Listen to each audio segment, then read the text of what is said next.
नमस्कार। मैं रामनाथ प्रसाद दर्शन शास्त्र विभाग डीएवी महाविद्यालय सिवान से आज ऑनलाइन कक्षा के अंतर्गत आपके समक्ष उपस्थित हूँ। आज की कक्षा में हम लोग सिलोजिज्म के अंतर्गत द्वितीय आकार के दूसरे विशेष नियम की चर्चा करेंगे। इस नियम के अनुसार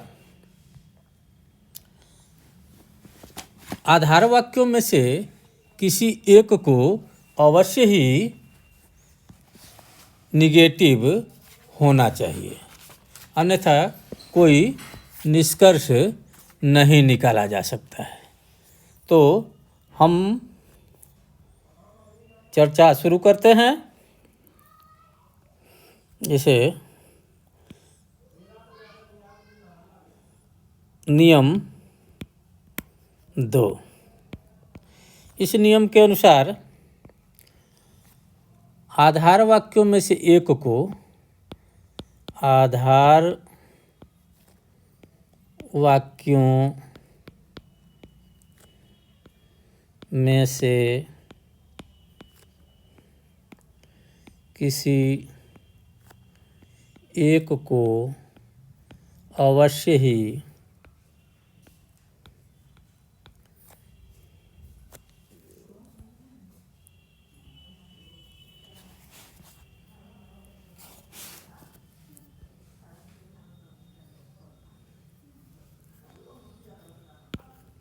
नियम 2 आधार वाक्यों में से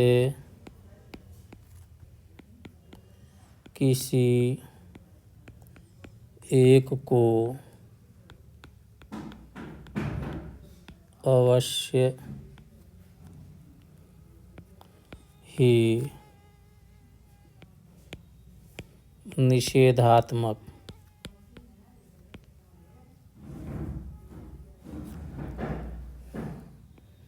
होना चाहिए।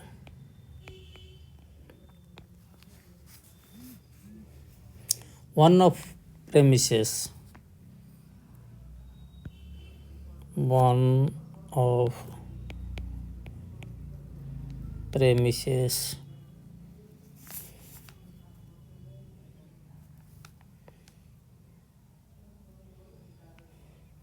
must be negative.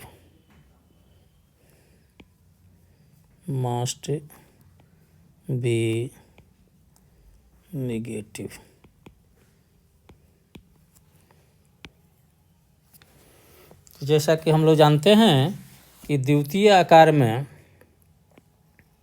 मध्यम पद मेजर प्रेमिस और माइनर प्रेमिस दोनों ही में विधेय के स्थान पर रहता है। ठीक है। तो नियमतः इस नियम के अनुसार आधार वाक्यों में से किसी एक को निषेधात्मक आवश्यक रूप से होना चाहिए। आधार वाक्य में से किसी एक को अवश्य ही निषेधात्मक होना चाहिए। मान लिया कि इसमें कोई भी आधार वाक्य निषेधात्मक नहीं है और दोनों ही आधार वाक्य अफर्मेटिव है। अफर्मेटिव वाक्यों की विशेषता होती है कि उनका विधेय अव्याप्त रहता है।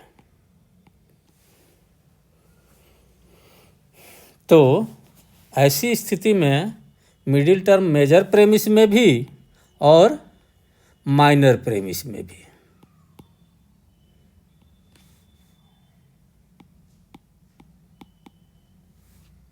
मेजर प्रेमिस में भी और माइनर प्रेमिस में भी अव्याप्त रहेगा।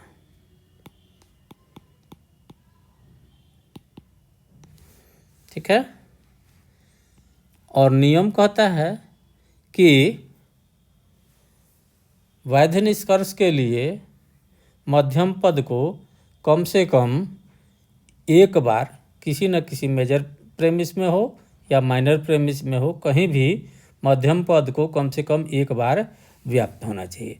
तो न तो यह यहाँ व्याप्त है और न ही यह मेजर प्रेमिस में व्याप्त है। ऐसी स्थिति में अगर कहीं भी व्याप्त नहीं होता है, दोनों ही आधार वाक्यों में से किसी भी आधार वाक्य में अगर मिडिल टर्म डिस्ट्रीब्यूटेड नहीं होता है, तो इससे अनडिस्ट्रीब्यूटेड मिडिल का दोष होता है।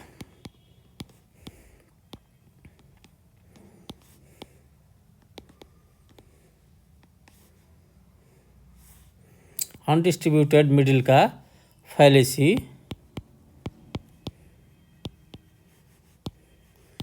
ऑफ अनडिस्ट्रीब्यूटेड मिडिल का दोष है।